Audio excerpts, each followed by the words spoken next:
Good afternoon, esteemed dignitaries, guests, and CDRI colleagues. It's my pleasure and absolute honor to invite you to join us in celebrating a seminal milestone for CDRI, the launch of the first edition of the Biennial report, Global Infrastructure Resilience Capturing the Resilience Dividend. I would now like to invite Mr. Amit Prothi, our Director General, to address us. Amit brings a wealth of international experience and expertise on climate and disaster resilience issues. He has demonstrated 25 years of progressive leadership in the fields of urban planning and resilient infrastructure with experience across more than 15 countries, including the USA, China, India, Greece, Mongolia, and Mauritania. Over to you, Amit. Thank you, Aishwarya. Thank you all for coming. A long weekend is never a good time, and then invite people for lunch, and people stay for lunch, and then they're like, report launch, is that going to be fun? Am I going to be put to sleep? I hope it's not the latter. I hope this is really something that you all value deeply, and we have a 90-minute agenda to help convince you on the incredible importance of the report that we're going to be launching today. When you open the newspaper, and I think this whole year, if you've opened any newspaper anywhere in the world, you're seeing disasters. Floods in Libya, earthquake in Morocco, the list goes on. I've literally stopped counting as to how many times I've opened the newspaper or seen the news and seen an image of a building collapsing, an image of a bridge collapsing, an image of a road getting washed away, an image of coastlines getting washed away. And this is happening again and again. And disasters, I think all of us in this field, in this sector, recognize that disasters are increasing and amplifying in scale across the world. We have some evidence on what these disasters cost. In terms of lives lost, in terms of infrastructure damaged. Usually, such evidence is collected after an event occurs. For the first time, a unique body of evidence has been put together to understand risks for all major infrastructure sectors and for all major hazards. Using really progressive probabilistic risk modeling, we are now able to quantify the amount of infrastructure, including power and energy, transport, telecommunication, water and wastewater, oil and gas, health and education, that is at risk from most major hazards, including earthquakes, tsunamis, landslides, cyclonic wind, storm surge, and hydrological drought. We have done so to make a compelling economic, political, and financial case to radically upscale investment in infrastructure resilience. The report, which is aptly titled Global Infrastructure Resilience Capturing the Resilience Dividend, has a lot of pertinent information and messages that will resonate if you are a resilience expert, an infrastructure advisor, a planner, a policymaker, or an investor. Amongst the key messages from the report, I'll highlight three. First, disaster loss and damage associated with both geological and climate-related hazards is increasing. Of these, approximately 30% of potential losses relate to geological hazards, and 70% are climate-related. Second, a significant proportion of infrastructure risk is concentrated in power, roads, and telecommunications sector. Additionally, risk in each sector is associated with specific hazards. For example, in the power sector, 2/3 of the risk emanates from floods and wind. The third point I'll just highlight here, and the report has a lot more points. 67% of the global value of infrastructure assets is concentrated in high-income countries. Low and middle-income countries that have the largest infrastructure deficit also carry the highest risk. Geographical regions with the greatest relative risk include Latin America and the Caribbean, South Asia and East Asia, and the Pacific. To prepare such an important report that will have global relevance, is no easy task.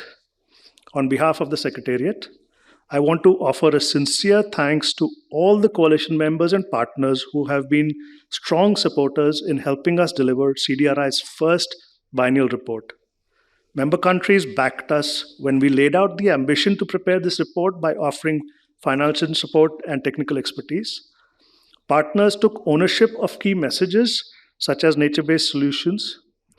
Technical experts, under the leadership of the lead author, put in considerable effort in applying the most up to date data and cutting edge probabilistic risk modeling techniques. Our international advisory board and our global peer reviewers made sure that we were precise with our information and guided us on how the report contributes to global discussions. And our talented team that has spent the last 2.5 years working hard so that today we can stand in front of all of you to launch the report. A big thank you to all of you.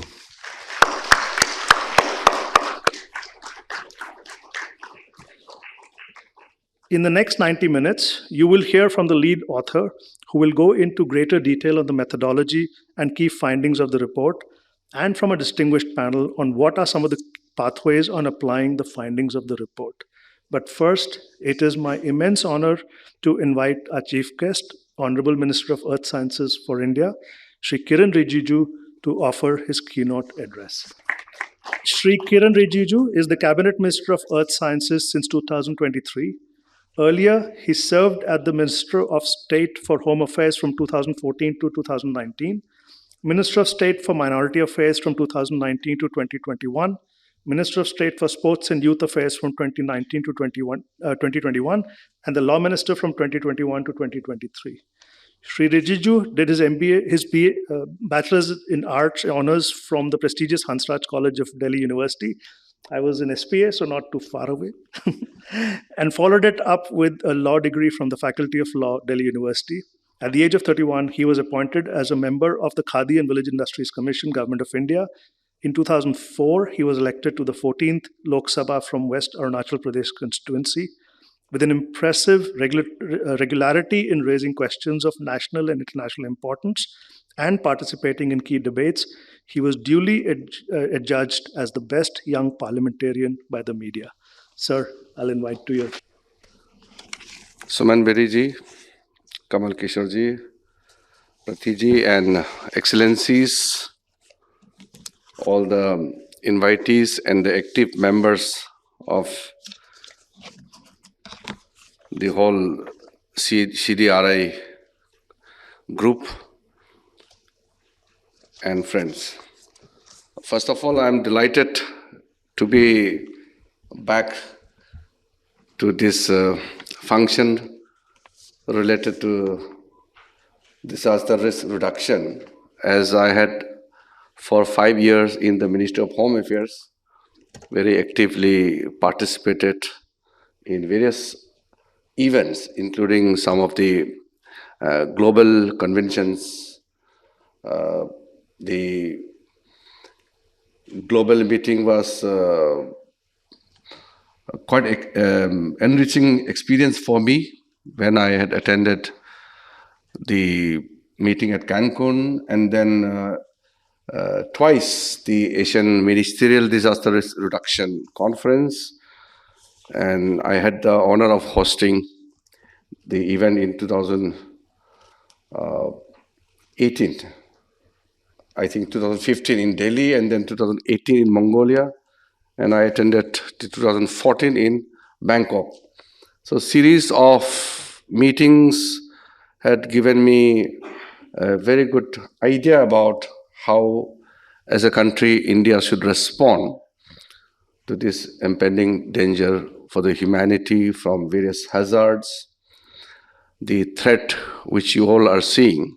And I've always been saying that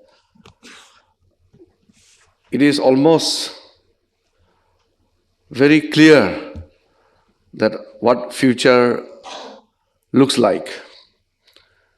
And because of all this, the countries have come together, and we have seen the targets being set but unfortunately, many of the targets are not being met yet.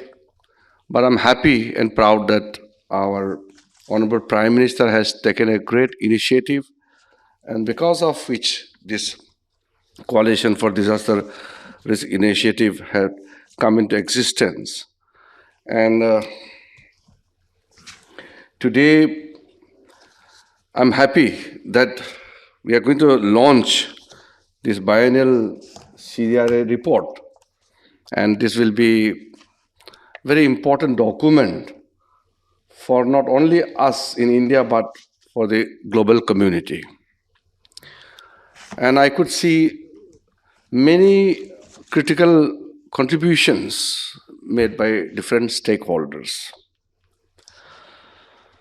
I'm grateful that I'm being invited today to share my thoughts, but I again feel like listening actually, because so much of works have been done.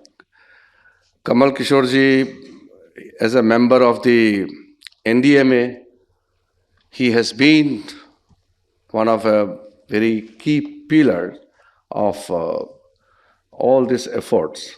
And when India signed the international document and we passed this National Disaster Management Act in the Parliament in 2005, I still remember I took initiative as a lead member of Parliament who had given certain thoughts, and NDMA came into existence. And since then, India has grown as a lead nation in tackling all kind of disasters that we see throughout the world. And our NDRF also, I must acknowledge that over the past few years, NDRF has become a household name. Today, in any of the disaster which we see, NDRF, along with the state disaster response forces, are there in the field. But since it's not only the question of disaster response, now we have gone into disaster risk reduction resilience. It is my pleasure to be here on the launch of the Coalition for Disaster Resilient Infrastructure's flagship initiative, the first edition of the pioneering biennial report on global infrastructure resilience called Capturing the Resilience Dividend. As you are aware that since 2019, CDRI has been a leading global voice advocating for collective efforts towards ensuring a disaster and climate resilient world. With 31 member countries alongside multilateral partners such as World Bank, Asian Development Bank, the United Nations Development Programme, and the United Nations Office for Disaster Risk Reduction, the coalition is starting to fulfill its immense potential to accelerate the world riddled with increasing disaster and climate risk towards global infrastructure resilience. As aimed, CDRI is also making a major contribution to support the achievement of the Sustainable Development Goals, the Paris Agreement on Climate Change, and Sendai Framework for Disaster Risk Reduction. CDRI has been an important knowledge partner of India's G20 presidency under both the finance and Sherpa tracks. Strengthening infrastructure resilience is a major global contemporary challenge. A significant proportion of existing infrastructure is getting eroded by rising asset loss and service disruptions associated with disaster and climate risk. Thus, a comprehensive assessment of such risks is essential to allow governments and other stakeholders to estimate their contingent liabilities and ensure that all new infrastructure is climate and disaster resilient. CDRI's biennial report has made available the Global Risk Model and Resilience Index, which is the first publicly available and fully probabilistic risk model that fulfills this objective. GIRI is a tool to estimate disaster risk for infrastructure assets with respect to major geological and climate-related hazards. Analysis drawn out from GIRI data points at the fact that 30% of the total average annual loss globally is associated with geological hazards and 70% is associated with climate hazards. This indicates the significance of climate change in increasing AAL. For example, the middle income countries, the AL could increase by 12 to 22%, and for the low income countries, it could reach as high as 33%. The Ministry of Earth Sciences in India, through its atmospheric and climate research modeling observing systems and services, which is known as ACROS in short, aims to provide improved weather, climate, and ocean forecasts and services. Under ACROS, a state-of-the-art Center for Climate Change Research has been established to improve the understanding of climate change in the topics for enabling enhancing assessments of regional climate responses to the global climate change. The comprehensive research and analytics that inform the key messaging of the report will be purposeful for sharing best practices and knowledge tools across the coalition's member countries and organizations, and most importantly, for the benefit of the global south. Estimates from the report have suggested that South Asia is one of the regions having the greatest relative risk. The South Asia Flash Flood Guidance System that provides flash flood guidance and preparation for flash flood forecast to India, Bangladesh, Bhutan, Nepal, and Sri Lanka is one such collaborative effort that can benefit from the report's outputs. Abiding to the consensus reached through the Sendai framework for disaster risk reduction, the Honorable Prime Minister of India, Narendra Modi ji, has outlined 10-point agenda that includes investing in risk mapping globally, gender-centric approach to disaster risk reduction, building local capacities for disaster risk reduction, and coordinated global response to disasters.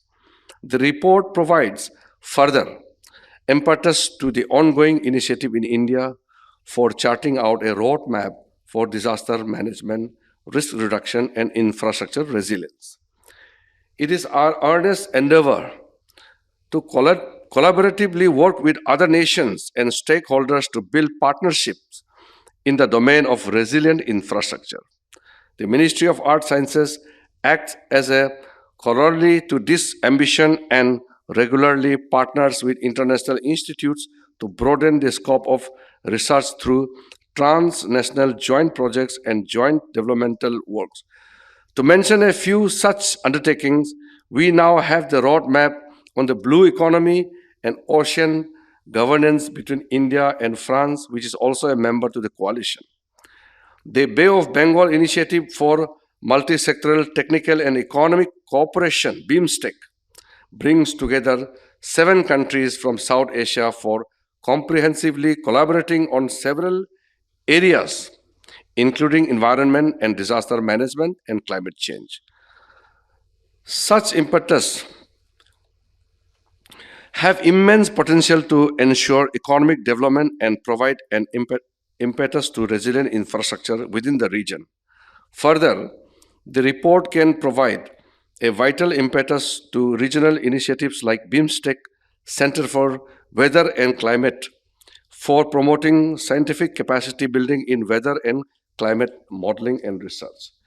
India, through its presidency of the G20 summit this year, also reiterated the collective responsibilities that all stakeholders have towards achieving infrastructure resilience, supporting sustainable Inclusive and resilient infrastructure has been a key area of emphasis by the Infrastructure Working Group under the finance track of India's G20 presidency.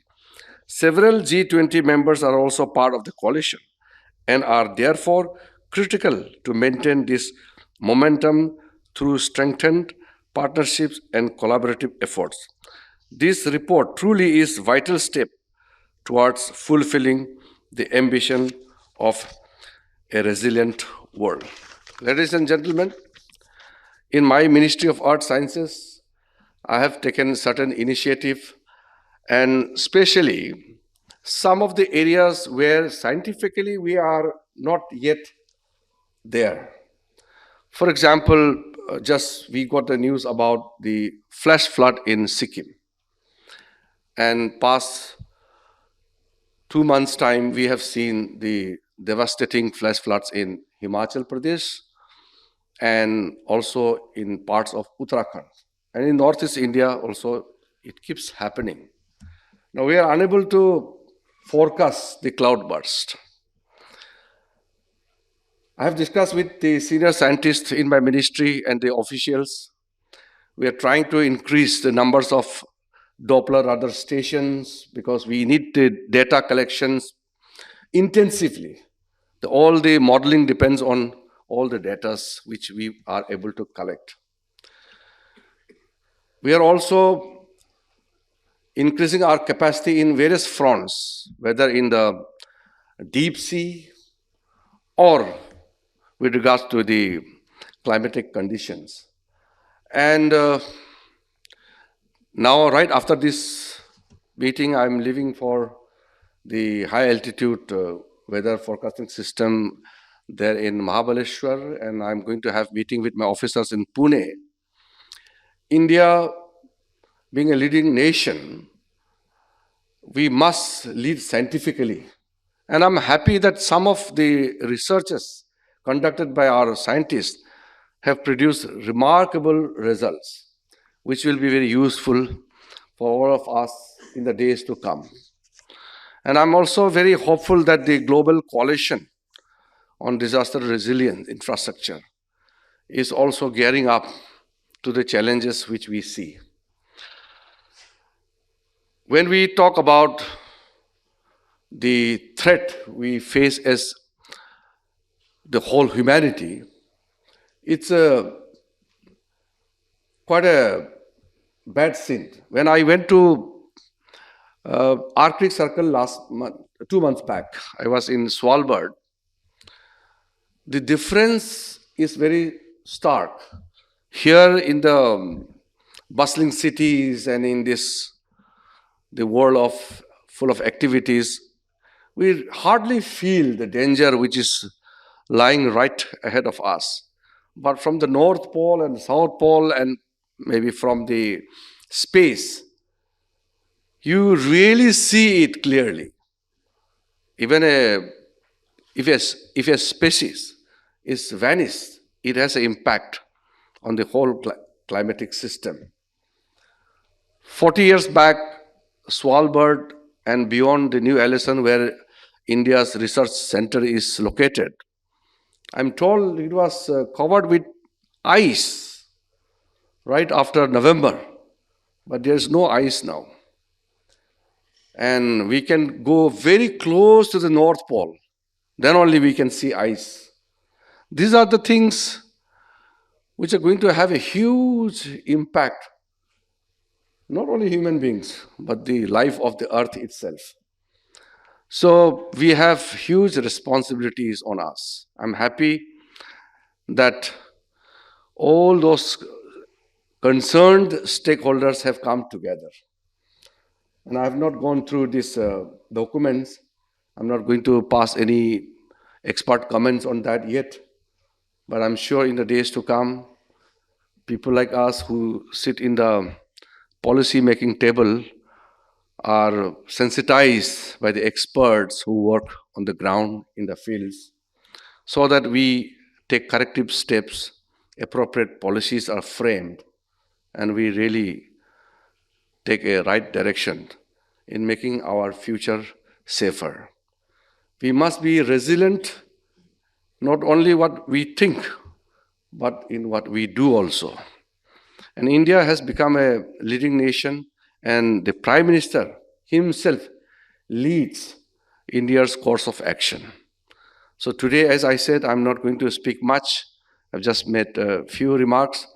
But I thought that day I have told my Secretary Earth Sciences also, very soon we should be having one collaborative meeting with the NDMA and the other stakeholders so that how we respond in the new changing situation, that must be exactly as per the requirement.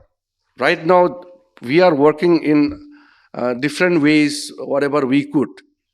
But when I saw that what I have my own experience in the Home Ministry now, in the Earth Sciences, we have huge scope to work together.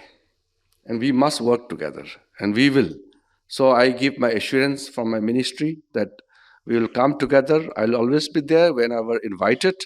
And once again, I extend my gratitude to the entire team, especially for taking out this hugely important report. And definitely, I'll try to go through the report. These are important documents.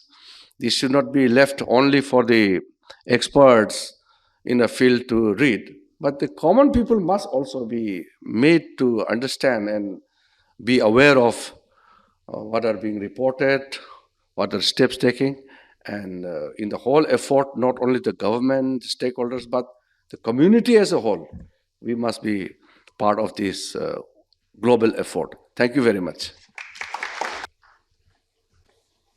Thank you, Honorable Minister. And I really do appreciate that last point on community. I think often when we talk about infrastructure, we sort of forget, why do we build infrastructure? It's actually for community. If infrastructure doesn't work, who suffers? It's the people. So I think that this message of risk and resilience really is embedded in how do you improve the lives of people and their livelihoods. It is now my pleasure to invite Honorable Suman Berry-ji. Suman Berry-ji has been on the Infrastructure Advisory Board, and I guarantee you, the first time I met him to talk about this report, his first question was, tell me first, what is resilience? And I appreciate that question because you challenged us, and you've done that again and again, and we really do appreciate that, because one cannot produce a global report unless it has been tested, probed, prodded. And the advisory board has helped do that. And Suman Berry-ji, you've been really instrumental in making sure that the messaging that was coming out is globally relevant. Sri Suman Berry-ji is the Vice Chairman of Niti Aayog, Government of India, and on the International Advisory Board of the CDRI Biennial Report. He's a seasoned economist and research administrator, is currently serving as Vice Chairman in the rank and status of a cabinet minister. Mr. Berry was Senior Visiting Fellow at the Center for Policy Research in New Delhi, a Global Fellow in the Asia Program of the Woodrow Wilson International Center for Scholars in Washington, D.C., and a non-resident fellow at Bruegel, an economic policy research institution in Brussels. He was also a member of the board of the Shakti Sustainable Energy Foundation, New Delhi. From early 2012 till mid 2016, Mr. Berry was Royal Dutch Shell's global chief economist based in The Hague. Mr. Berry has also served as Director General of the National Council of Applied Economic Research in New Delhi, recognized as one of India's leading think tanks. Mr. Berry was at various times member of the Prime Minister's Economic Advisory Council, of India's Statistical Commission, and of the Reserve Bank of India's Technical Advisory Committee on Monetary Policy. Prior to NCAER, Mr. Berry was with the World Bank in Washington, D.C., which he joined through the Young Professional Program. Sir, I'd like to invite you for your keynote address. My esteemed colleague in the Council of Ministers, Sri Kiran Rijiju, Minister of Earth Sciences, in absentia, His Excellency Eric Garcetti, US Ambassador to India, I'm acknowledging him in case we don't overlap, because he's himself such a steadfast partner, and through embassy staff is very present in India's development journey. Ms. Prothi, the Director General, Coalition for Disaster Resilient Infrastructure, Shri Kamal Kishore, CDRI Executive Committee Co-Chair, and HOD NDMA, and partners from, yes, the US Embassy, UNDP, Rockefeller Foundation, academic institutions, ladies and gentlemen. As was indicated, I'm addressing you here first and foremost as a member of the Global Advisory Committee that has guided this first CDRI biennial report, Global Infrastructure Resilience, Capturing the Resilience Dividend. And I think that if you like, that phrase, capturing the resilience dividend, is very important. Let me also say that CDRI was kind enough to invite me to an event in Washington, D.C., which was perhaps a soft launch before the formal launch. So I have had an opportunity to familiarize myself with the contents of the final report over and above the interactions that I had with the team and Andrew Mascray here in Delhi in the process. And based on all of this, I would first and foremost like to congratulate CDRI for bringing to a successful conclusion a 2-year process in assembling and analyzing a large volume of global data and evidence on the current state of the world's infrastructure, and particularly on the challenges with respect to strengthening resilience. But I do want to return to, as it were, the second part of the title, Capturing the Resilience Dividend, because that's what's important. It's important not only to measure and to improve, but also to make sure that these benefits are captured financially and by communities. The world, and as Honorable Minister has just noted, and very much under the leadership of the Honorable Prime Minister, low and middle income countries such as India need new infrastructure in all sectors fully to realize their potential for social and economic development. And as many of you know, the Honorable Prime Minister for India has put forward the vision of a developed India by 2047. And dealing with or providing resilient infrastructure towards that goal is a very important part of the journey.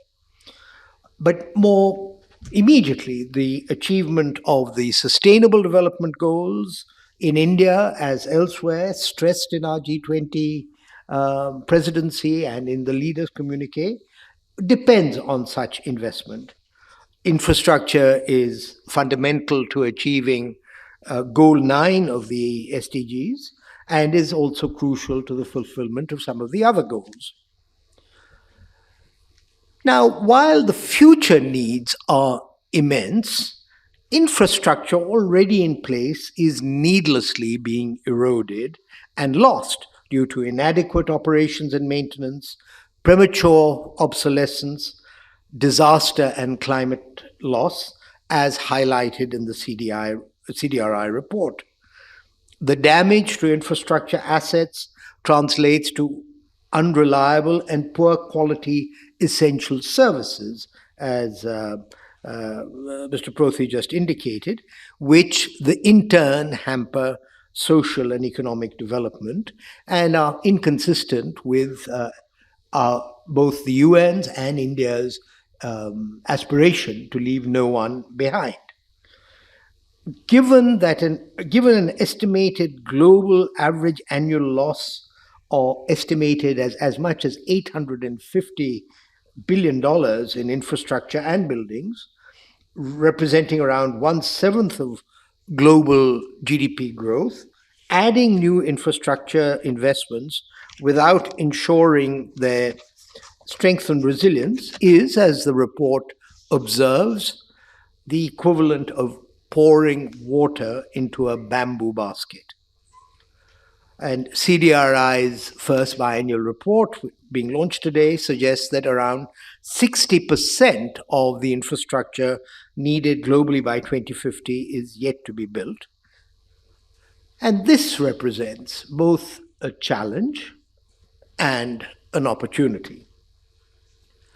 The challenge is to identify a compelling political and economic imperative to upscale investment in infrastructure resilience. The opportunity is the dividend that can be obtained from such investment through avoided loss and damage, reduced service disruption, wider social, economic, and environmental benefits, as well as reduced systemic risk, including to the financial system, overall growth. Resilient infrastructure is not just about the safe transfer of goods and services across roads, bridges, and railways, but, as the Honorable Minister observed, it is about people, households, and the communities that depend upon these systems as a prerequisite for better health, education, and more secure livelihoods. And indeed, at the other end, we all know how much India would wish to have a chip making capacity that also relies on reliable electricity infrastructure. And so this is an essential part of becoming a developed economy. But for its part, the government of India is working hard to create new pathways to climate-proof, particularly the country's transport infrastructure, particularly its road network. Although, as we heard, electricity and telecoms are just as vulnerable. This means planning for resilience, building roads with wider drainage channels for flood-prone regions, stabilizing slopes with nature-based solutions when relevant, and redesigning roads to avoid landslide damage. And not only in India, you would have seen, as it were, the impact in Morocco of access to the affected area, where there was only one road, I think, that was able to reach the affected villages. It also means partnering with state and local officials to integrate long-term, climate-smart, and sustainable asset management practices into road reconstruction planning and design to protect them from future climate shocks.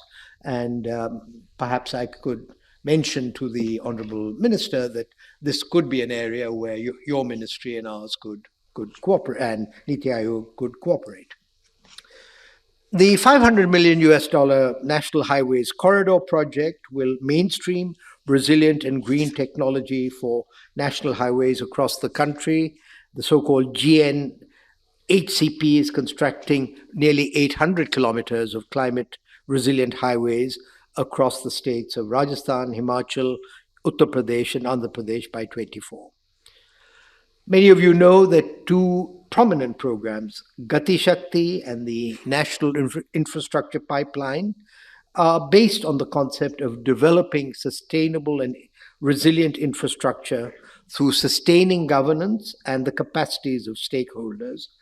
The former, that is to say Gati Shakti, PM Gati Shakti, I should say, represents a paradigm shift in decision-making by bringing together 16 infrastructure-related ministries, while based on the National Infrastructure Program, nearly 4,000 new transport development opportunities are projected for FY 20 to 25. To close, as we have heard, going back actually to 2005, India has championed the cause of disaster risk reduction, both at home and internationally, and most visibly during its G20 presidency. We have made concerted efforts to engage various stakeholder institutions and individuals to promote innovation and resilience in infrastructure. One such initiative is the DRI Connect, a web-based platform for stakeholders engaged in infrastructure sectors. And besides helping to establish CDRI 4 years ago, India also constituted the first ever G20 group on disaster risk reduction in its G20 presidency years.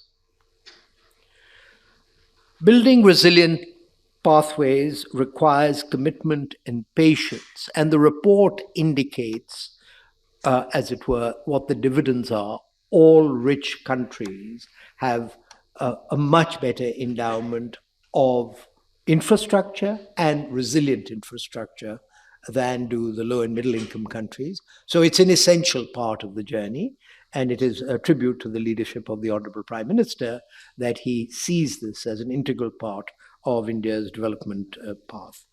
But speaking again as a member of the CDRI Report's International Advisory Board, I'm optimistic that the key findings will foster collaborative efforts for stimulating investments towards climate and disaster resilient infrastructure.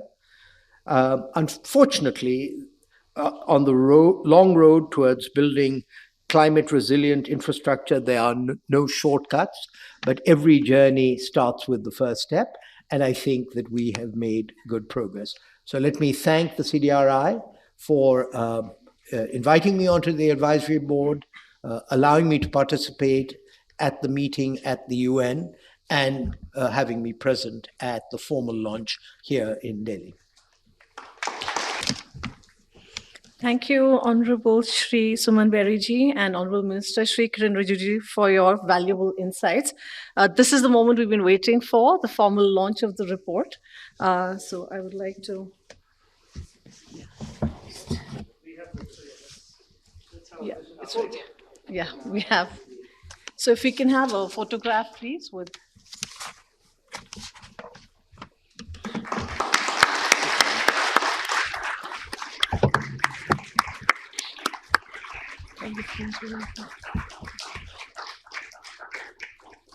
And now I'd request the team behind the report to join us on stage as well. Dr. Andrew Maskry and Ms. Veena Reddy, please request you to join us on stage. Ms. Veena Reddy is the Mission Director, USAID India and CDRI Executive Committee Co-Chair. And Dr. Andrew Maskry is, of course, the coordinating lead author of the CDRI Biennial report, please. Yeah.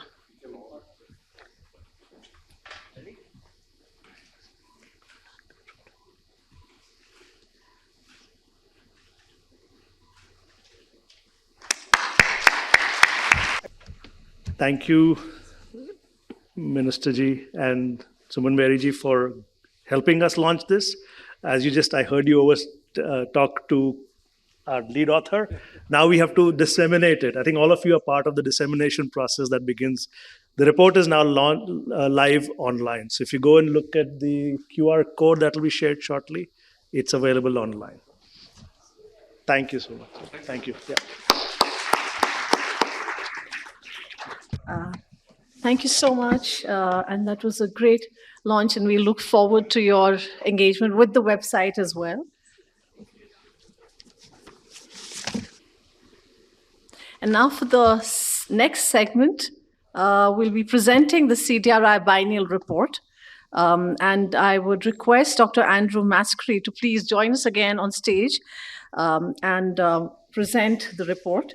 Andrew is the coordinating lead author of the 2023 Global Infrastructure Resilience Report. He's a professional urban planner and holds a doctorate in disaster risk management and a postgraduate degree in geographical information systems. He has worked as the chief of the Disaster Reduction and Recovery Unit at UNDP and the coordinator of the United Nations Global Assessment Report on Disaster Risk Reduction, GAR, producing 5 editions of the GAR between 2009 and 17. He has worked as an advisor to the Council of Ministers of the Government of Peru, the Global Center for Disaster Statistics, Japan, the Economic and Social Commission of Asia Pacific, UNESCAP, the Islamic Development Bank, the German Technical Cooperation, the Asian Development Bank, UNDP, the Latin American Social Science Faculty, the World Bank, amongst others. And please join us and present the report.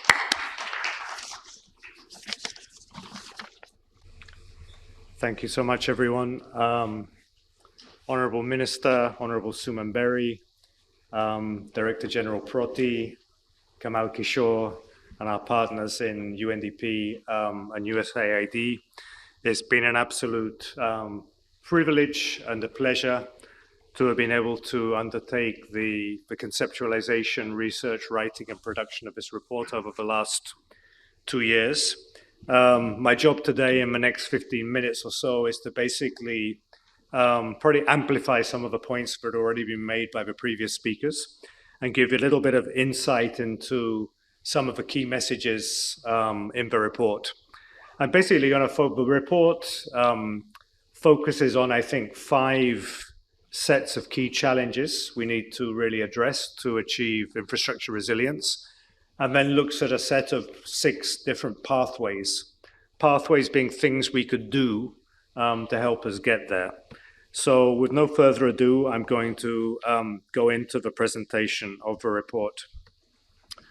First point, I think it's already been made by the previous speakers, and this is, why we need infrastructure and why we need resilient infrastructure. It's, the key driver of social and economic development. On the economic side, the more we invest in infrastructure, it's closely correlated with other indicators, whether that's GDP growth, productivity, and so on and so forth. But equally important is the social side of the equation. We have one SDG, that's SDG 9, which refers directly to infrastructure. But if we look closely at the rest of the SDGs, it's really impossible to achieve, SDG 3 on good health, 4 on education, 6 on clean water and sanitation, on energy or on sustainable cities without infrastructure. So it's really central to, in a sense, the development challenges we face. Most of the infrastructure we have now, I think 90% of the infrastructure has been built over the last 50 or 60 years. But that investment has really not been equally distributed. If we actually look at the world today, the difference between what we call the infrastructure density, that's the value of infrastructure per capita, in high-income, middle, and low-income countries is dramatically different. It's not a question of being 2 or 3 times greater. In high-income countries, we're talking around $200,000 worth of infrastructure per capita. But when you go down to low-income countries, we're going right down to $3,000 of infrastructure value per capita. So it's a huge difference. Without making direct reference to our colleagues in USAID, one of the calculations we made is that many middle-sized cities in the USA actually have more infrastructure value than a lot of low-income countries in sub-Saharan Africa. So that's the sort of difference, that's the challenge we're facing in terms of lack of infrastructure. To actually talk about infrastructure resilience means we have to have infrastructure. Having a debate on infrastructure resilience in context, be those countries, cities, or communities that have such a large infrastructure deficit, it's a kind of a redundant debate. So we need to get a lot more infrastructure to be able to actually have this debate on resilience. We'd like to say, or I would have loved to be able to say that, since the SDGs were declared in 2015, that gap, which we looked at in the previous slide between the sort of high, middle, and low-income countries was actually narrowing. Unfortunately, the evidence shows it's continuing to widen, which is not a great situation we're in. In 2021, around 80% of private infrastructure investment went to high-income countries. And in the same year, investment in those countries actually grew by 8.3%, whereas in low and middle income countries, it actually fell by 8.8%. And in 2022, low-income countries received only around 2% of global foreign direct investment. So we still have this challenge. As I said, if we're going to talk about resilience, we actually need infrastructure to actually have the resilience debate. And the gap between richer countries and those less well-off is continuing to widen rather than narrow. The second challenge we have is, well, okay, we have infrastructure, but is it actually good quality infrastructure? And the answer in many cases is no. Deficient planning and design, inadequate standards, ineffective regulation and compliance, corruption and other factors lead to poor quality infrastructure. And poor quality infrastructure means precarious, unreliable, and deficient public services. We've all probably had the experience of living through blackouts, water shortages, traffic congestion, and other consequences of poor quality infrastructure. The two graphs you can see on the left were taken not from our report, this is from another report, the World Bank's Infrastructure Lifelines report from 2019, and shows both in terms of overall infrastructure, but then specifically in the electricity sector, there's a direct and very strong correlation between the quality of governance on the World Bank's governance index and the overall quality of infrastructure. So basically, it's not just an engineering issue, it's how we can actually manage, plan, and maintain our infrastructure, but really gives us the guarantee of quality. If we look at infrastructure, not just in terms of the capital investment to build it, but actually how much it costs over the whole life cycle of the infrastructure, which can in many cases be 50, 60, 70 years, operations and maintenance may account for up to 70 or 85% of that total cost.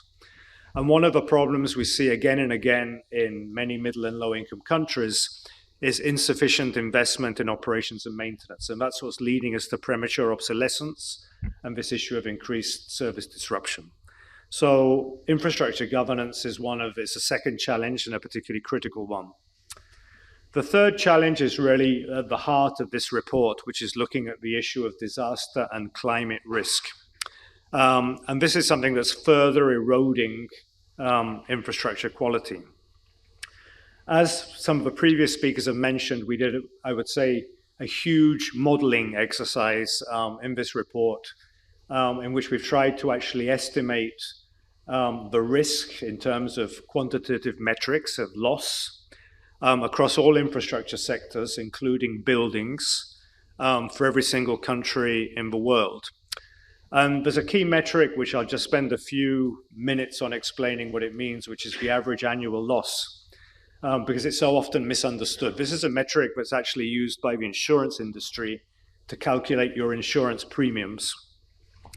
And it doesn't refer to historical losses. It's not what was lost last year or over the last 10 years, nor does it mean what you're going to lose necessarily the next year. I think we all know how disaster risk works. You can have 5 or 6 years, very quiet years in which nothing much happens at all. And you can then have 20 years of losses in a single year. So the average annual loss is actually a modeling, it's a model value, which looks at all the losses you're likely to happen, but are likely to happen over the long term. In a sense, all the disasters which could happen but haven't happened yet, and then divides those into an average per year. And it's a metric which, if we look at it globally, actually has a fairly low level of uncertainty. It's quite a solid metric. But anyway, if we look at infrastructure, including buildings, the global average annual loss is currently in a range of around 732 to 845 billion, taking into account climate change. And as I think Suman Berry mentioned, that's equivalent to about 14% of 2021 to 2022 GDP growth. So it's like saying of the sort of economic product that our infrastructure is creating, we're losing around 1/7 of that. So that's quite a lot to be actually losing. But the situation here, and it's shown on the graph on the left-hand side, between high-income countries and low and middle-income countries is actually very, very different.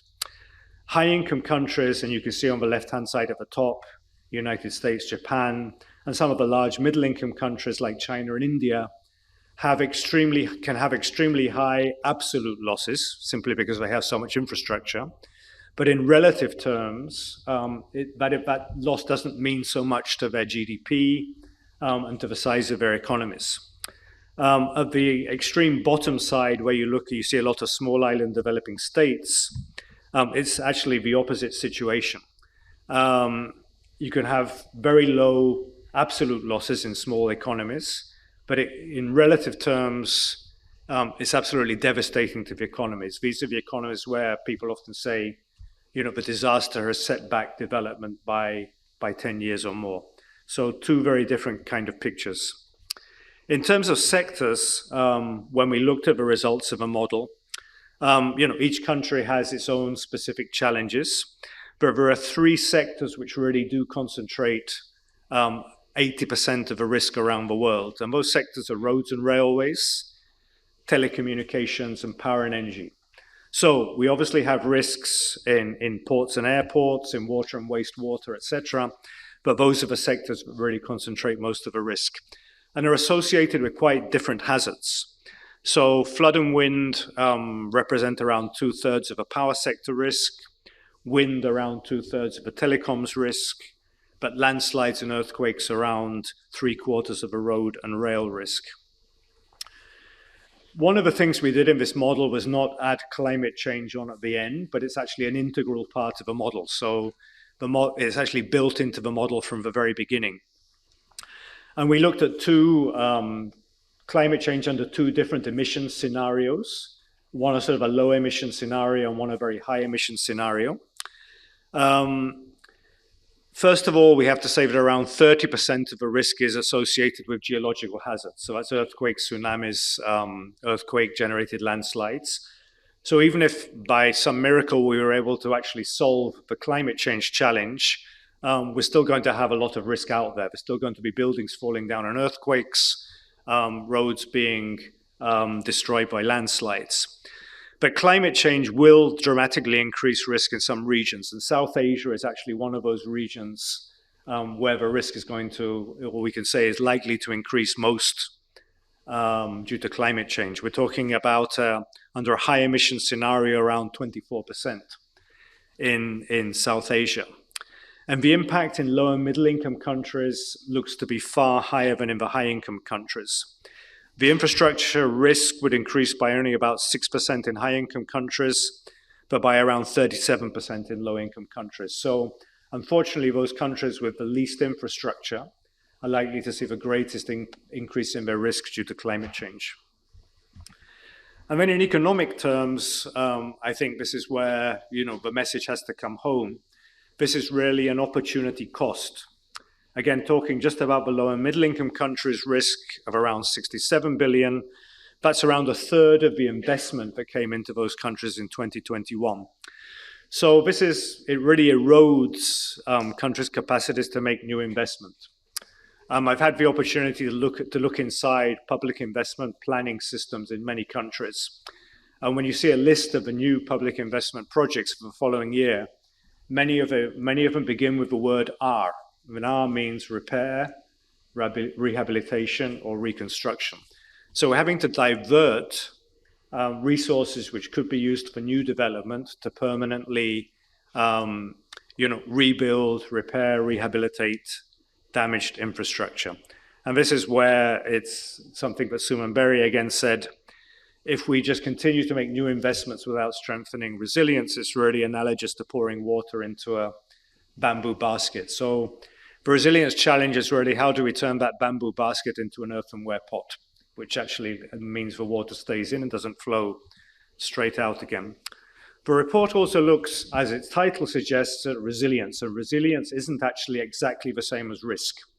Resilience actually refers to the capacity to absorb loss, to kind of absorb the risk, to respond and to recover.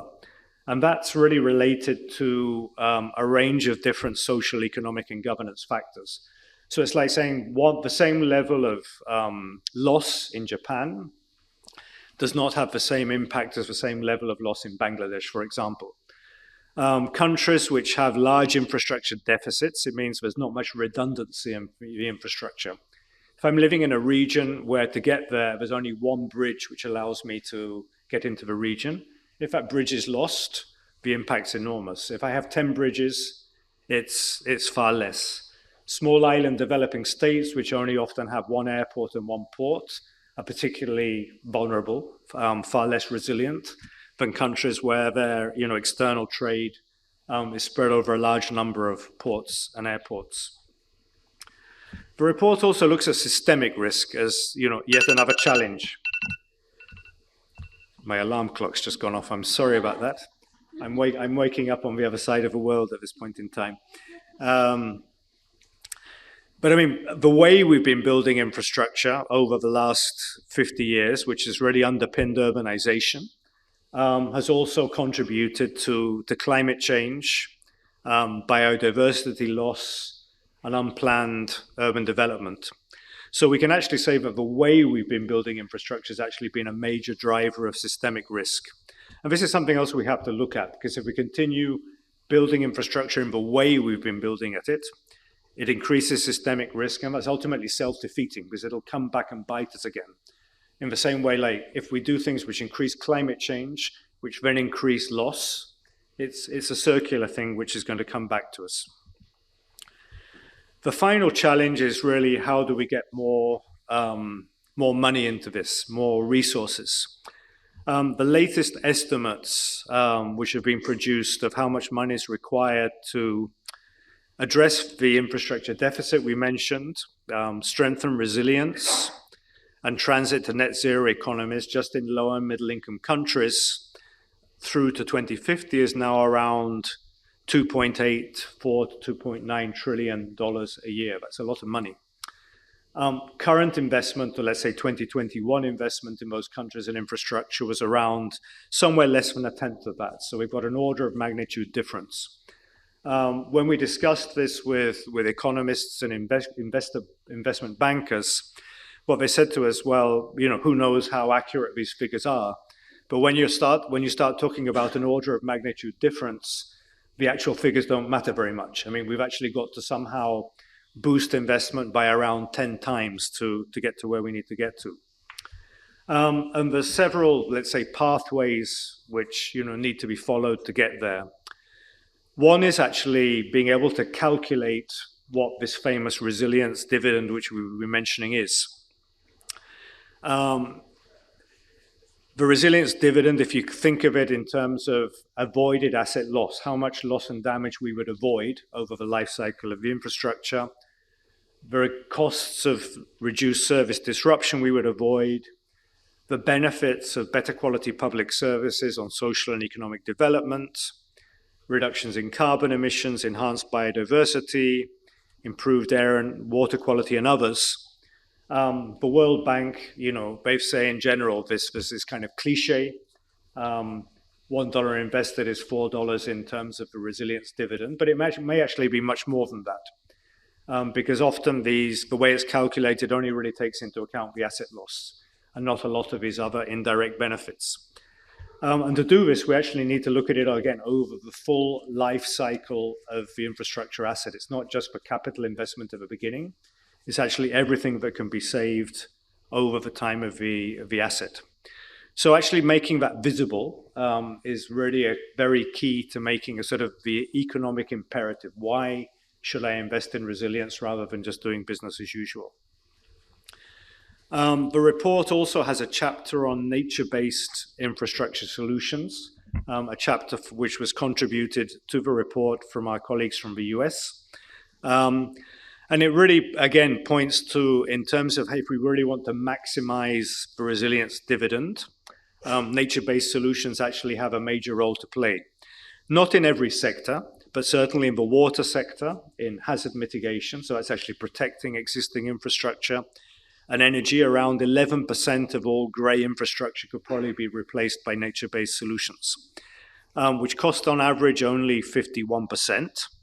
But also offer reduced capital and operating expenses and potential for increased net present value. And a perfect example of that is if we build a seawall now to protect our coastline, its net present value 50 years later is actually going to go down. the net present value of mangroves 50 years later will actually go up. So all these things need to be taken into account in our economic calculations. We did a survey to support this report, which a lot of countries participated in, and infrastructure managers and countries participated in. And one of the things we asked people, what would be the most essential thing to really get resilience onto the agenda in your country? And what came back is clear resilience policies, strategies, and plans. A policy strategy and plan doesn't actually necessarily immediately change things on the ground, but it actually does send positive signals that a country and a government is serious about this. And those signals can also filter down to capital markets as well, increasing predictability, reducing risks, and potentially even the cost of capital for investors. So having these policy strategies and plans, we've got part of a report looking at that and why that's so important. We then need to really integrate risk metrics into the investment models. And risk metrics, tells you not only what you're going to lose, but they can also be used to actually calculate what's the most cost-effective way of strengthening resilience and how much resilience I'm really going to get from any particular level of investment. So the model we've developed for this report, which is called GIRI, does that at the global level. But GIRI, in a sense, is a call out to countries to start developing similar models at the national level, at the city level, at the sector level, which is the sort of level of higher resolution we need to actually get these into investment decisions. So if we can get these actually into financial models and asset balance sheets, again, it's a way of enabling investors to look at their portfolio risks, but also then calculating the most effective strategies to maximize the resilience dividend. Another pathway we've looked at in the report is the importance of standards and also project pipelines. Standards are necessary because if I want to invest in resilience infrastructure, I need to have some way of knowing whether what I'm investing in is really resilient or not. Now, on the left, what you can see is a list of the current standards that are out there, and there's a large number. But somehow we need to bring these together more to have a more, let's say, commonly understood global standard, which both the public sector and private investors can use. It's one of the few ways we can see of really unlocking a lot of that additional finance we need and actually allowing for the emergency of a resilient infrastructure asset class.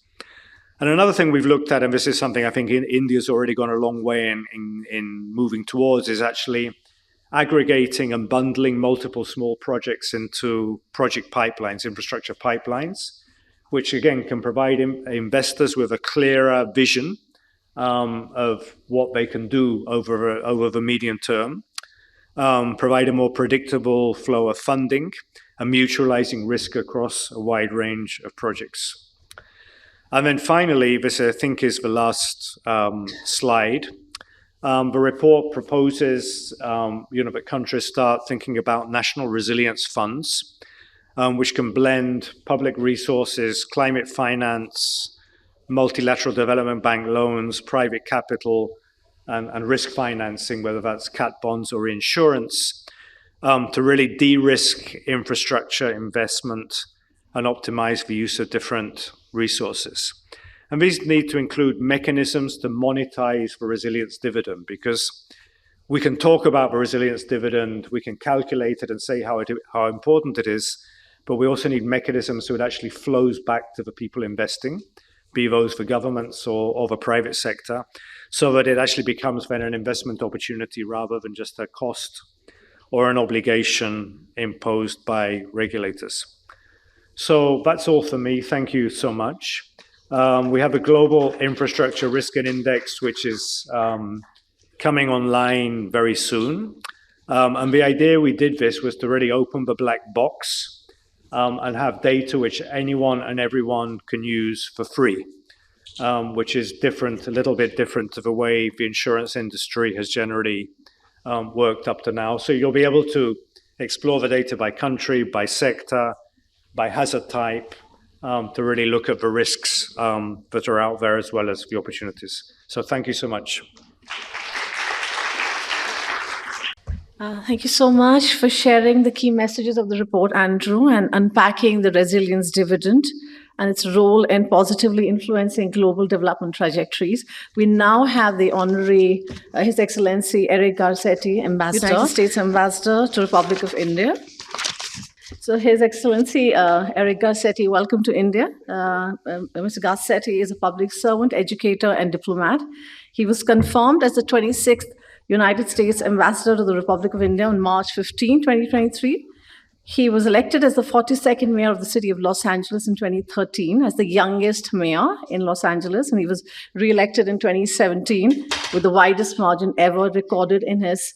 And while mayor, he was elected by his global peers to serve as chair of C40 Cities, a network of 97 of the world's biggest cities taking bold climate action.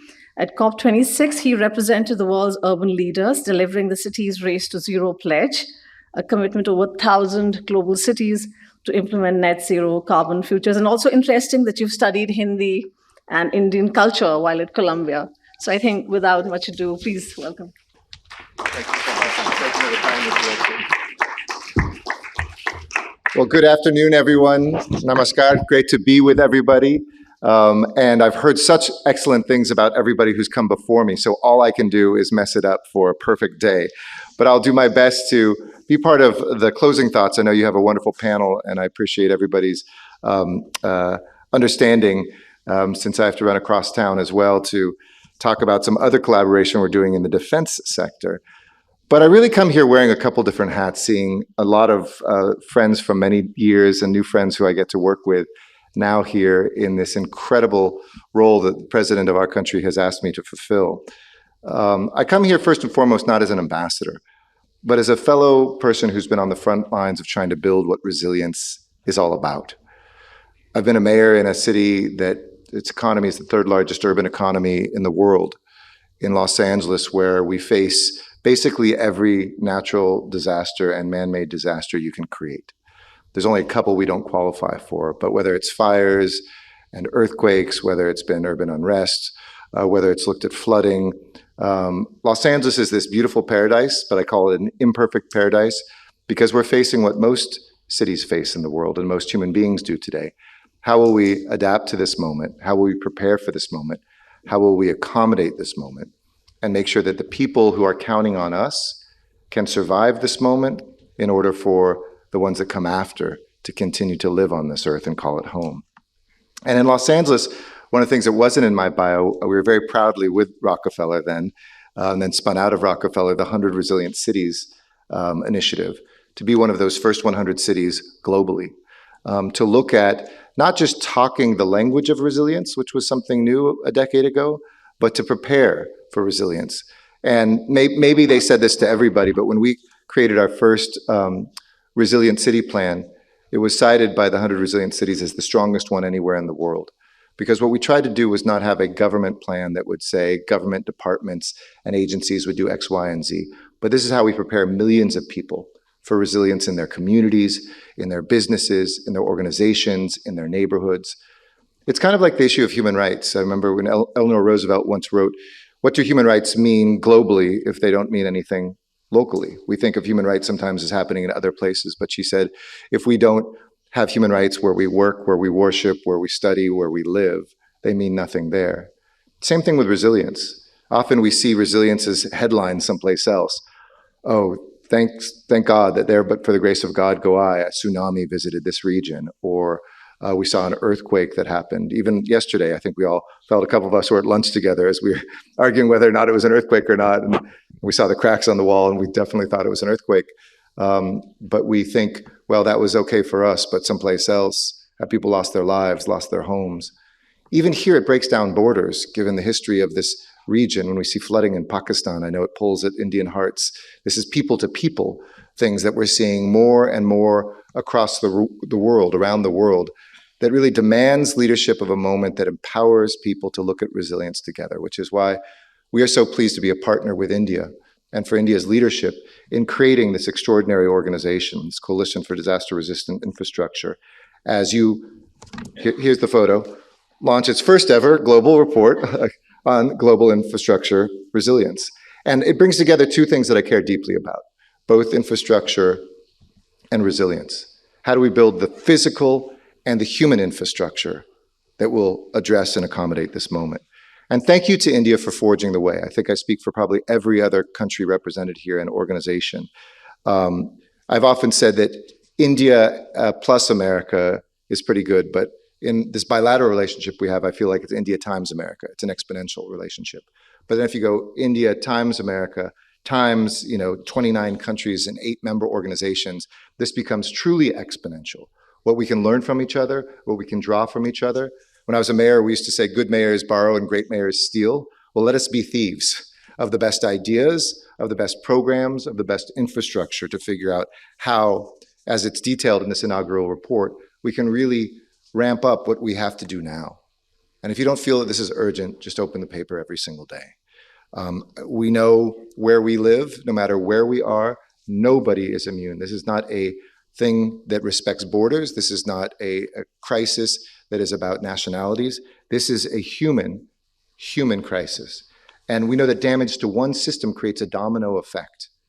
The damage physically creates damage economically, creates damage socially and politically.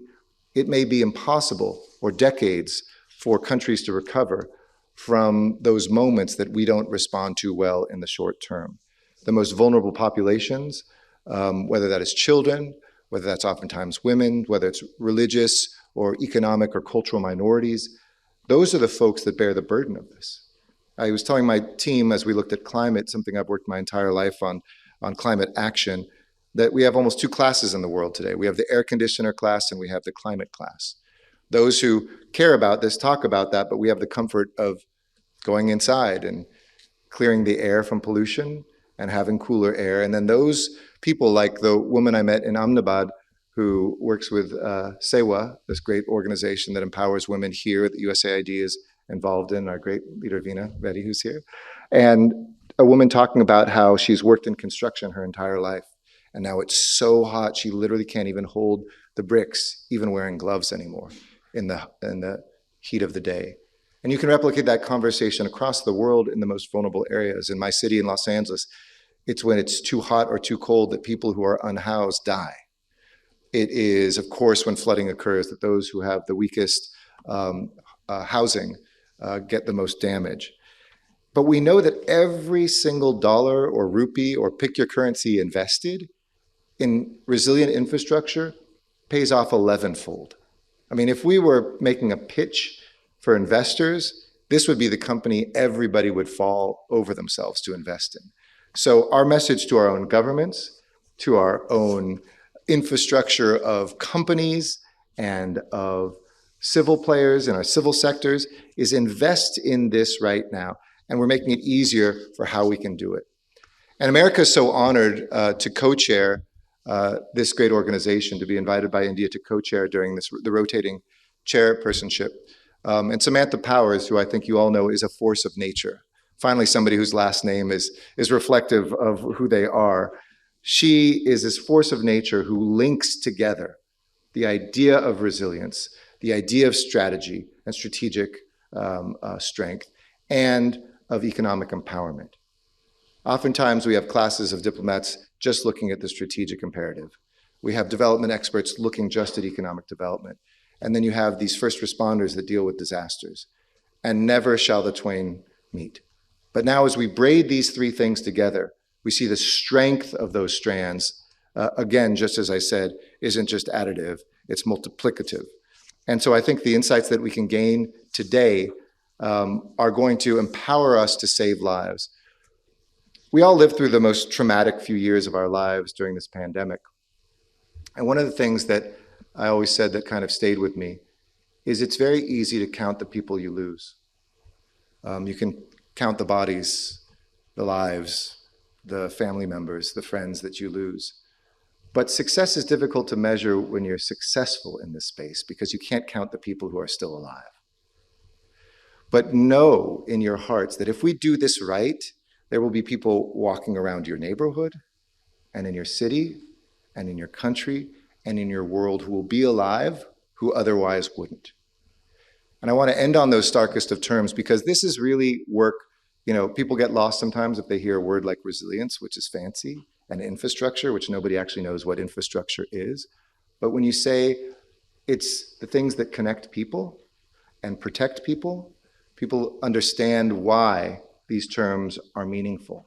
And we are here to build that protection that can sustain life and to ensure that not only life exists, but that a good life is possible. Aristotle once wrote in the book Politics that the city exists for the good life. The city exists to preserve life, but its true purpose is the good life. So in other words, let us be that front line to preserve life so that everybody we know and love and represent can determine for themselves what that good life is. And I think that this is a huge monumental step forward. What's our next step?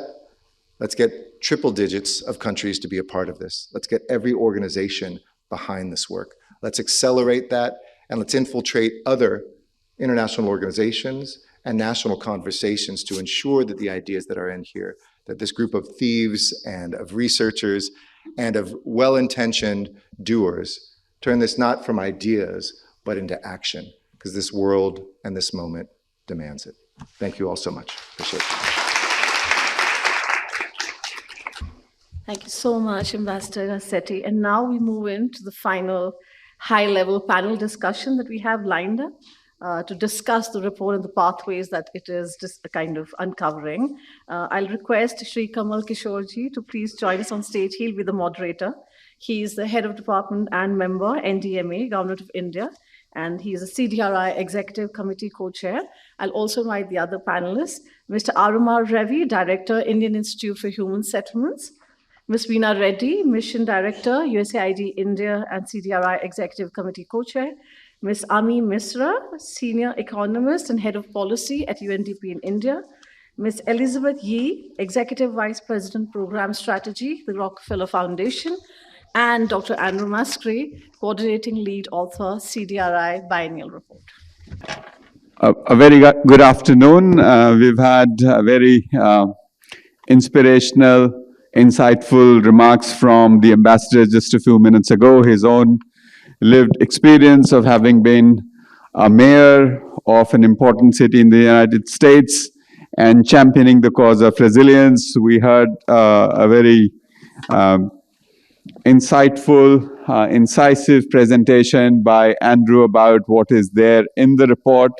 It's remarkable how you can condense 2 years of work into 20 minutes and, still deliver some messages which are fresh and which demand action. So in this session, let's spend some time reflecting on what we've heard from the ambassador, from Mr. Suman Berry. We heard from our minister, and we had a presentation of the report. So we have a very, very interesting panel here. We have Elizabeth Yee from Rockefeller. We have Arumar Ravi from the Indian Institute of Human Settlements, also a partner in this report. We have Veena Reddy. She is the USAID Mission Director here in New Delhi. Also my co-chair, she and I co-chair the Executive Committee of the CDRI. Andrew, and we have Ami Mishra. She is a senior economist at UNDP. So let me start with the far end. I want to hear from you. I want to hear from you first, Elizabeth.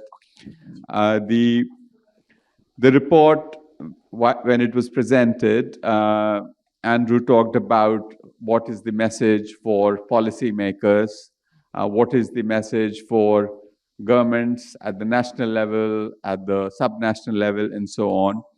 But there is a class of actors which is really involved quite deeply in building resilience, and Rockefeller is a shining example of that. You've done some pioneering work on resilient cities, 100 resilient cities, and its follow-on work. So what you heard from Andrew, how would you think that a philanthropic organization such as yours and many others can make use of what we heard from Andrew today and really take, what the ambassador was saying, from words to action. Thank you for that, and it's great to see you all today. I'm sorry I was a second late. I guess now Ambassador Garcetti, as opposed to Mayor Garcetti, was a key champion, as he said, of the 100 Resilient Cities Network. And one of the interventions he actually placed into his city to ensure that resilience was adopted throughout the entire city was putting a resilience officer in every single department so that it was actually brought together. And so had to do a quick photo with him, but I think his championship of this is a really important opportunity and a chance to build on the 100 RC legacy that Amit and I were so proud to be part of. And Amit, congratulations on this report. I actually said to my colleague Dipali Khanna, who was here, I was feeling a little jet lagged coming from the States, but this report and its launch and this really important conversation around infrastructure has really woken me back up. So thank you for that. The foundation's been around for 110 years, and we have really been focused. Our mission is the well-being, advancing the well-being of humanity. And so infrastructure is a key component of that, because that is how all of us live our lives every single day,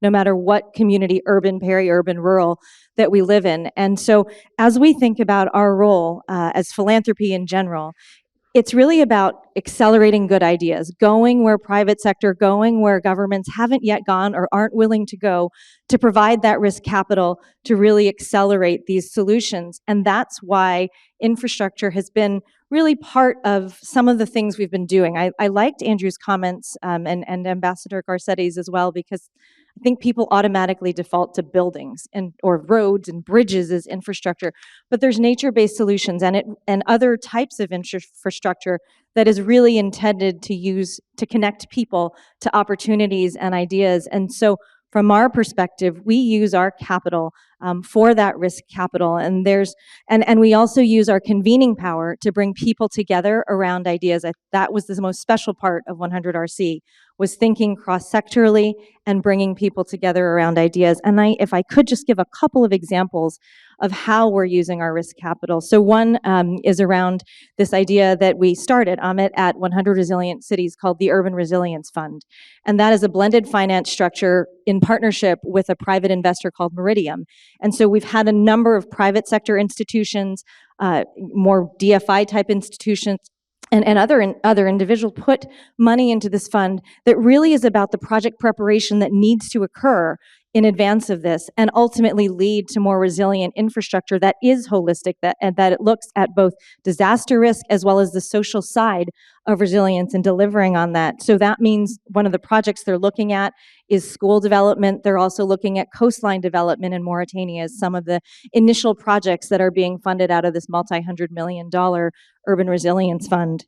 Another example of how we're working on resilience is through the Bridgetown Initiative, which maybe some of you have heard of. Mia Motley and President Ruto have been champions of this. And that is all about how do we bring the financial architecture reforms that need to happen so that we're bringing more money into the space, creating that concessional capital layer and reduced interest rates, and just greater access for the private sector to come in so that we can deliver the infrastructure and other programs that the low and middle income countries need to be able to have the same opportunity that more developed countries have had.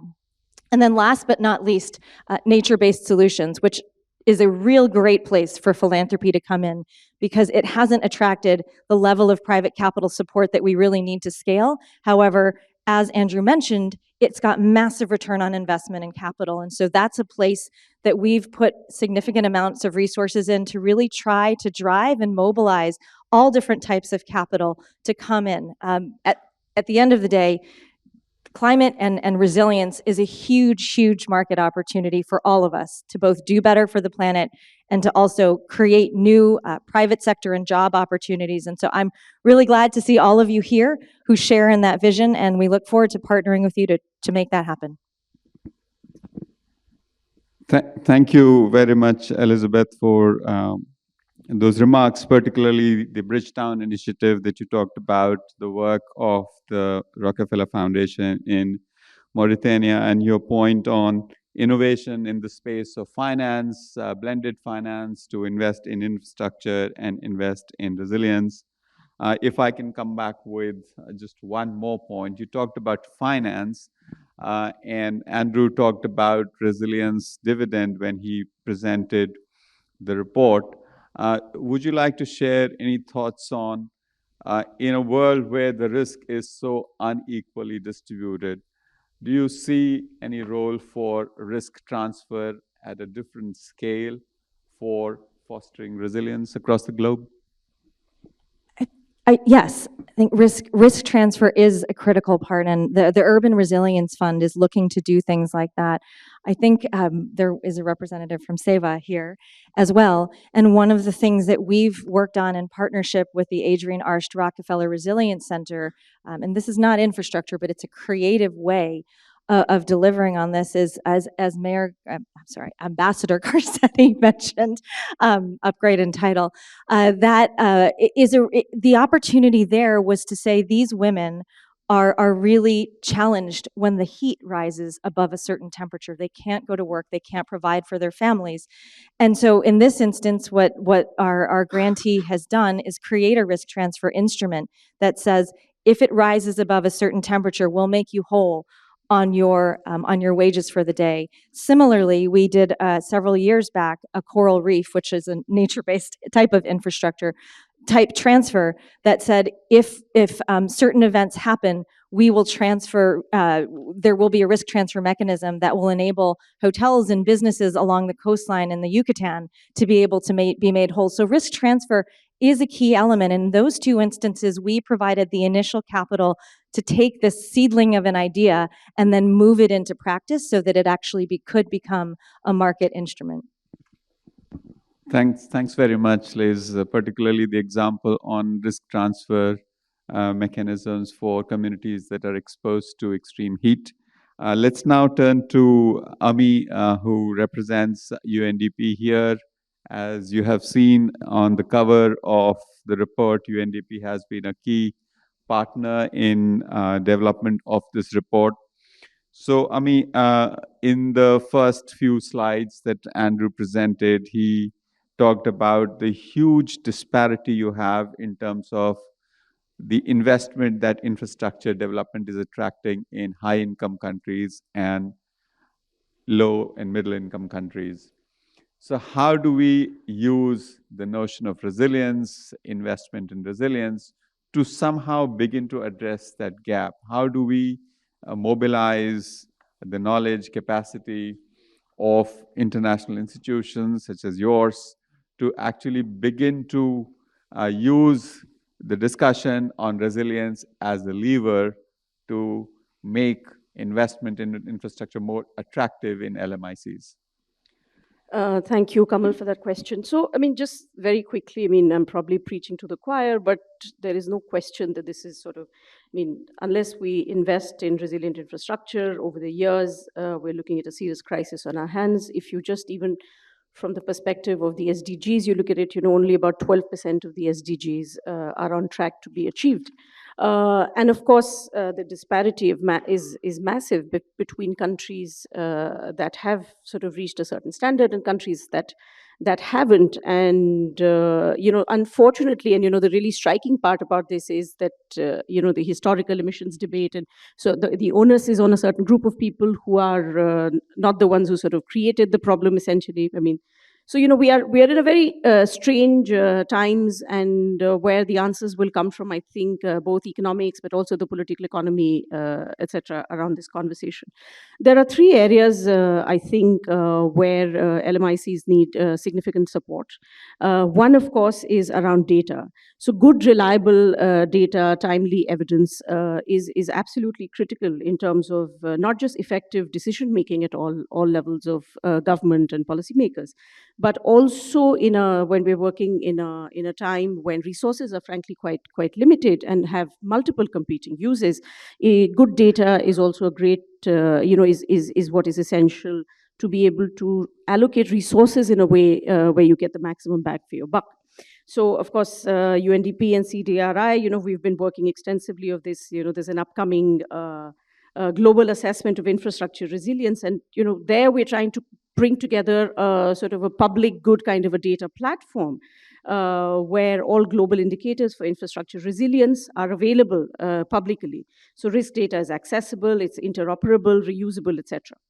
The second area where we need to work on to address these gaps, one of the most striking slides from Andrew's presentation was around increasing risks. So how do you then inform governance through risk?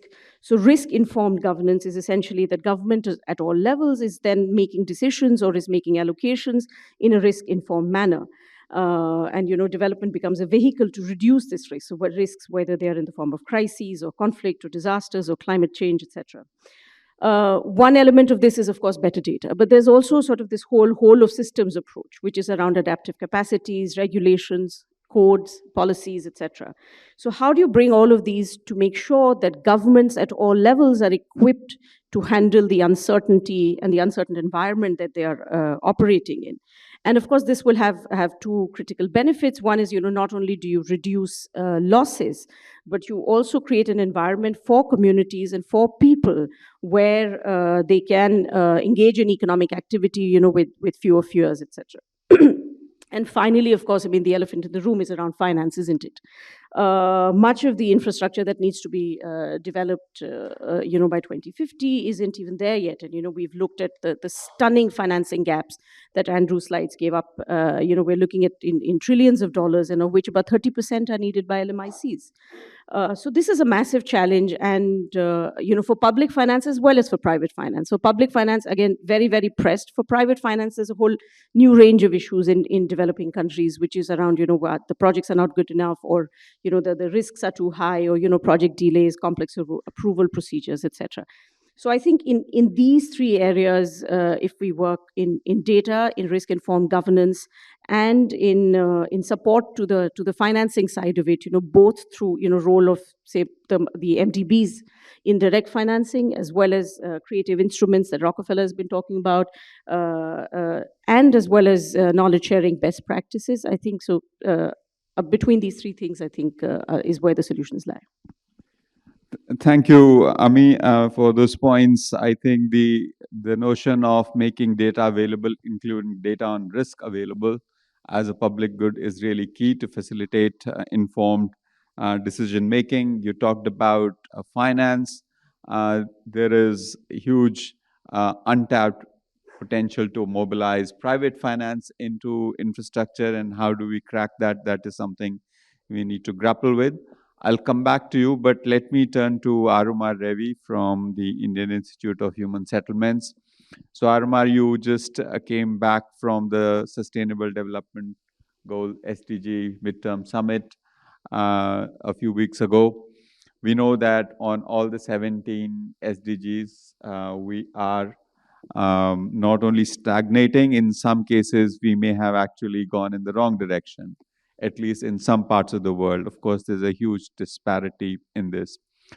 So give me a broad brush picture of how the work that the CDRI team has done in terms of beginning to look at what is it that our infrastructure systems are exposed to. The new exciting thing about it is that it is not just talking about what it is exposed to now, but what it is likely to be exposed to in the future. So how do we take that information, take that insight into account to actually leverage action towards meeting SDGs, and make a case that if we don't make our infrastructure systems resilient, we are going to continue to regress? Thanks, Kamal. Yeah, I've come from the SDG Summit, in which we had the opportunity to discuss a report and also see New York flood, in spite of 10 years of Sandy and a $10 billion investment that hasn't come through.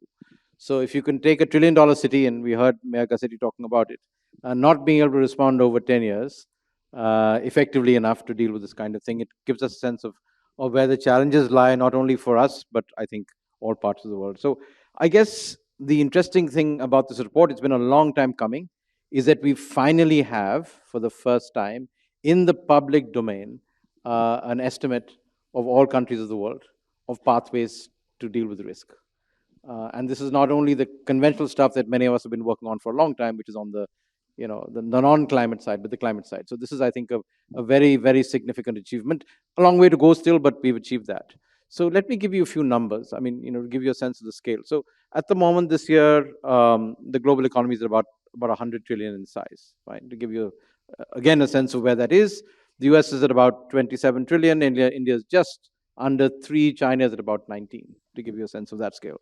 And then the global risk, model shows us that the potential losses that we are seeing, first order losses, fine, are of the order of about 0.8 to about 1 trillion, which basically means you're losing close to 1% of global output because of first order losses when you add together climate and seismic tectonic risk. That's a serious question.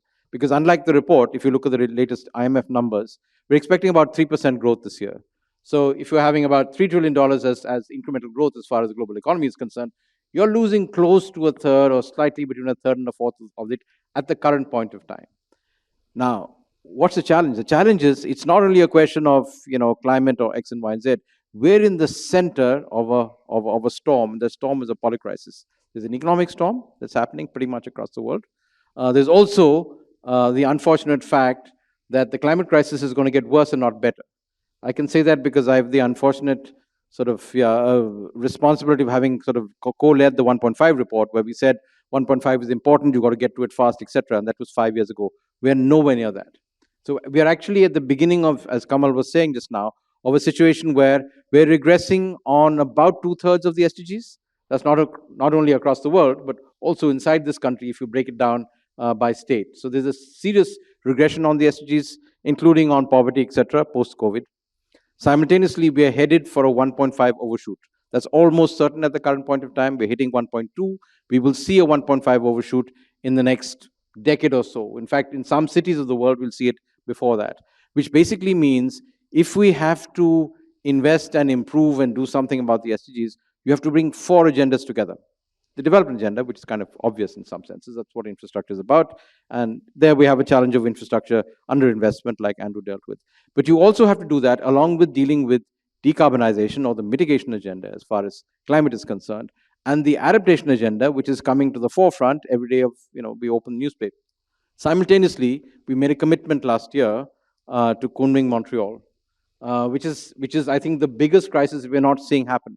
Because especially for a country like India, unless you're able to provide food security, water security, and ecosystem service security, there is no chance you can help support a population of 1.4 billion people. It just won't work as far as that's concerned. You might have some responses to the climate crisis, but the biodiversity crisis is even more severe. So in some ways, what we're talking about here is a systemic response to this polycrisis, right? Because it cuts across all of the SDGs. It's not about 9. That's a confusion. You cannot address questions of food security, which is SDG 2, unless you deal with questions of irrigation infrastructure, for example, which is a critical infrastructure. Similarly, health or education, 3 and 4, which are critical to human development, which are essential to all development processes, don't work without that. Same thing with 6 and 7, because if you don't have clean energy and water, the system, wherever you are in the world, you're in deep trouble. So you've got $100 trillion economy as far as the world is concerned. You're losing about 1% of it every year. And that 1% is going to grow over time because you're going to go non-linearly from a 1.5 degree overshoot to 1.1 degree overshoot to a 1.5 degree overshoot. And I think the real power of this report is it's enabled us to partition what comes from earthquakes and other seismotectonic kind of events like the Indian Ocean tsunami and what's going to come from climate. So we know if climate is 70% of the risk, and that is going to grow at a rapidly increasing rate, the risk exposure is going to increase dramatically. Now, the bad news is not sort of ended here. We're only talking about output. But the real issue for us is not the output, it's the capital stock. Overall capital stocks at the moment are about 550 trillion across the world. The real impact of most of this risk is on the capital stock side.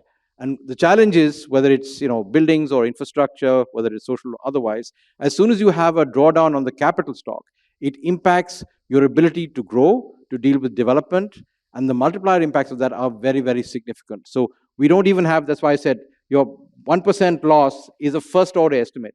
Once you start taking into account other multipliers, the numbers may actually go much more significantly higher than that. So think about it. You're growing at 3% a year in a difficult situation.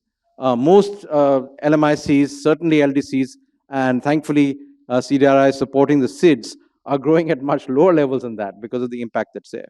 So we're going to be in a very, very difficult situation because our growth is not going to be able to take care of the requirements of education, healthcare, and development as far as it's concerned. That's the operational challenge. So we have a pathway just now, which this report lays out, of how you can address this. We can assess these questions, and we can move forward to try and find solutions, but the solutions have to be systemic. They won't work independently, and I think that's one of the most important messages of the report. It's not good enough to do things in silos. We have to bring it all together and make it work significantly. Thank you, Armar, for laying that out so clearly that we can't, this is not the time for incremental change. This is a time for transformation across multiple systems if we want to successfully deal with polycrises and have any hope of achieving the SDGs by 2030.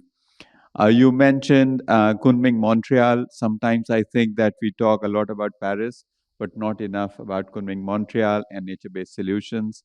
So I will turn to Veena.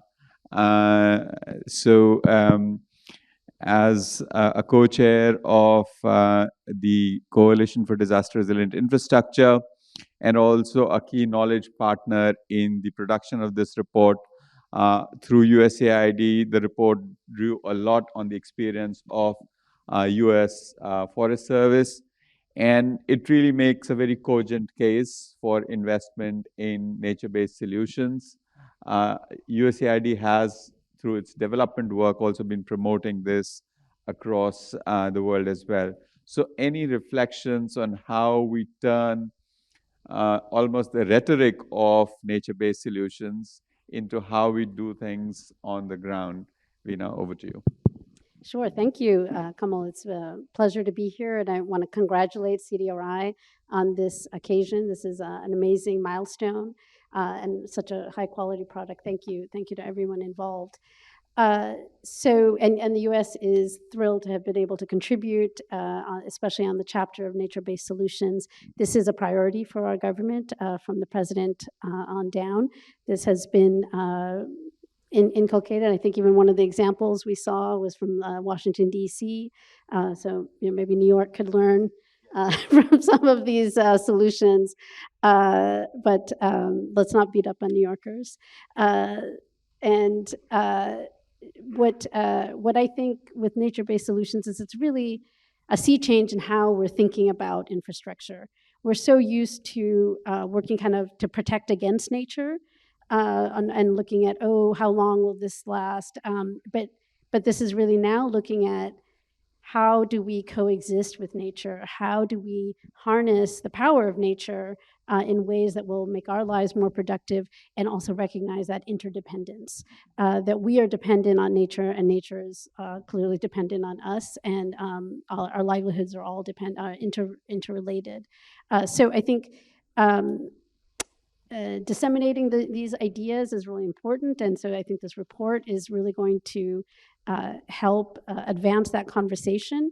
I would say that for other, what would also be helpful in this context is having more kind of proof of concept projects out there that show the value. I think the Nature Conservancy estimated that, I know there's a lot of these estimates, right? But this one, I think, is for every $1 invested to protect an ecosystem or to preserve or restore it, it yields $7 of a decrease in flood risk.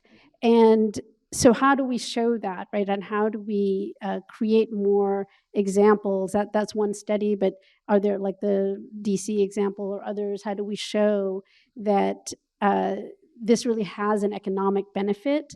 And it goes beyond just preserving the infrastructure. It's also the benefits of increased tourism, biodiversity, increase in human health, increase in carbon sequestration. So all of these, how do we encapsulate? And I think this work that CDRI has done has really advanced that conversation.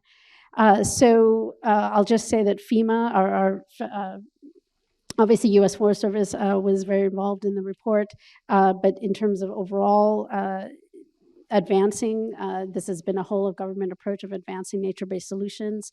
Our federal emergency management agency is also, in addition to USAID, we work globally. FEMA works domestically.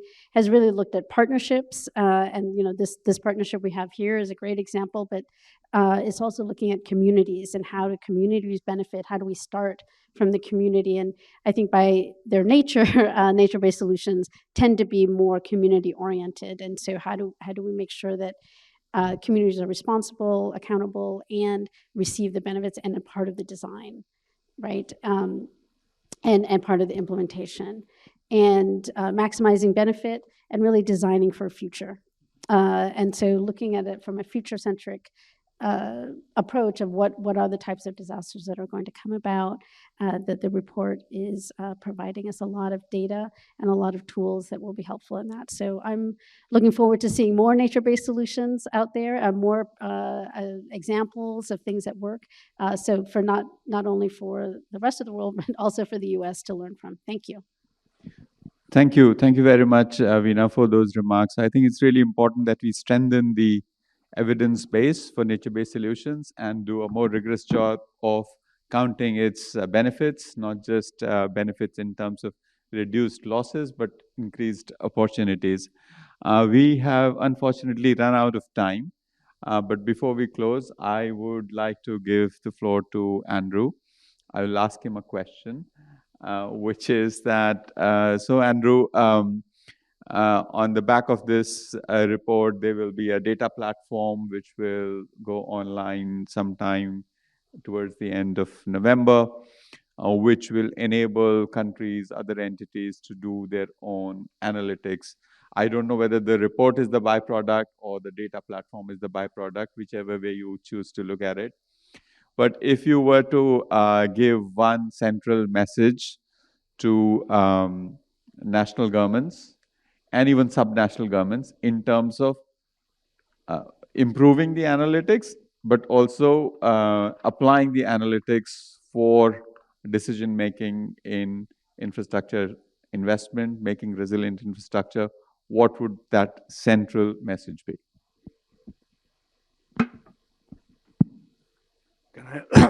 Well, I'm going to actually follow. I'm going to do what Kamal usually does, which is give 3 messages. Kamal always says I have 3 points to raise. I think the first thing, we need to do, or one of these 3 things, which is really important to do, I think the report as it is, and indeed the data model as it is, gives us a general global picture. But all this now needs to be, downscaled to not just to the national level, but to the sector level, to the city level, because it's at that level, when you get metrics at that level, you can actually start giving useful guidance to the people who are taking the decisions and making the investments. So I think the data on the data platform is at a sufficient level of detail and resolution to start giving, it'll highlight areas that people need to look at. Yeah, but to then actually move from looking at it to actually doing something about it, you need to really downscale all that information. A second thing where I think is really important, and it's Beena just mentioned that sort of graphic of Washington, D.C. There's a lot of kind of case studies in the report of things that are working or have worked. But something which is not so much a challenge for the next report, but I think a challenge for CDRI, is to really turn these or extract from these examples workable things that can actually be sort of transferred to the CDRI member states at all levels, because I think there's an urgent need now to going from sort of understanding the problem to say, well, okay, there are actually solutions to these things, whether it's on the nature-based solutions. I'm an urban planner, and I remember when I was researching the report, I pulled out actually a book from 1980, I remember looking at, which was just showing, how decent urban design can actually reduce the cost of infrastructure between 4 and 12 times. So there's things you can do in urban planning, there's things we can do in nature-based solutions. and so on and so forth. These things really need to be sort of systematized and really put out there now to the governments at all levels, so we can actually move from sort of thinking about things and doing something about them. And the third message is really, what's not in the report, and Aramar alluded to this, this whole basically nexus between food production, water, and soil health, and ecosystems. Really, I think if we're going to choose a theme for the next report, that has to be there, and we need to really add this into the risk analysis, because that's really, I think it's the next thing that's really going to hit us hard on the head. So those are three things I would just say in terms of the future we need to do. I could add a fourth, but I guess I've run out of time. You can add the fourth. Well, the fourth, I think, I mean, again, okay, sorry about that. My experience of working in government has mainly been in Peru, on and off over the last 40 years. And the Peruvian government was actually one of the first, back in the sort of early 2000s, nearly 20 years ago, to introduce the idea of resilience into its public investment planning and evaluation system, to the point, which was actually interestingly done by economists in the Ministry of Finance who knew nothing about disasters. They were just looking at it in terms of the quality of public investment and so on.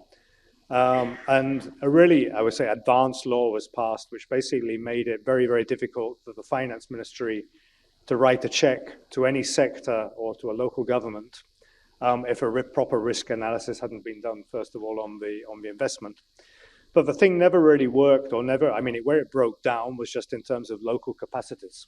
I mean, to actually formulate projects and do risk analysis at the level of local governments, which would be, I guess, at the sort of district level in India. So we also need to think of this not just as a top-down thing in terms of getting this into the sort of normative side of what ministries and sectors do, but really see how we can, I think, make a serious effort to strengthen the local capacities in terms of implementation. Otherwise, there's always this danger, it just ends up in laws, norms, and standards, but at the local level, they don't get implemented. But I'll stop there. Thank you. Thank you very much, Andrew. It's been a rich discussion. We need to close this now because we have the next step. I think for me, there are three major takeaways or three quotable quotes from this discussion.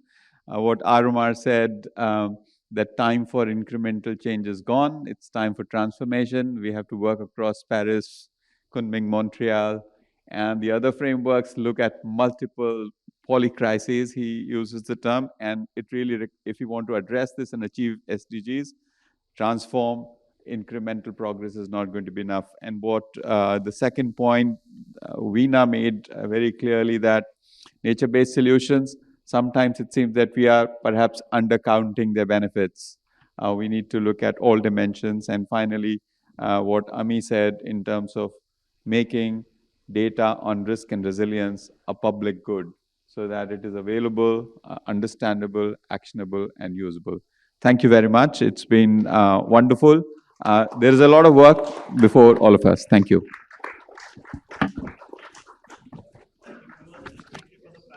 For a really rich discussion. I think it's been a long day already, but I really want to again emphasize, for an organization that's less than 4 years old, to launch a global report has only been possible because of all the partners that we've had. So with that, I will thank you, and I will really encourage you.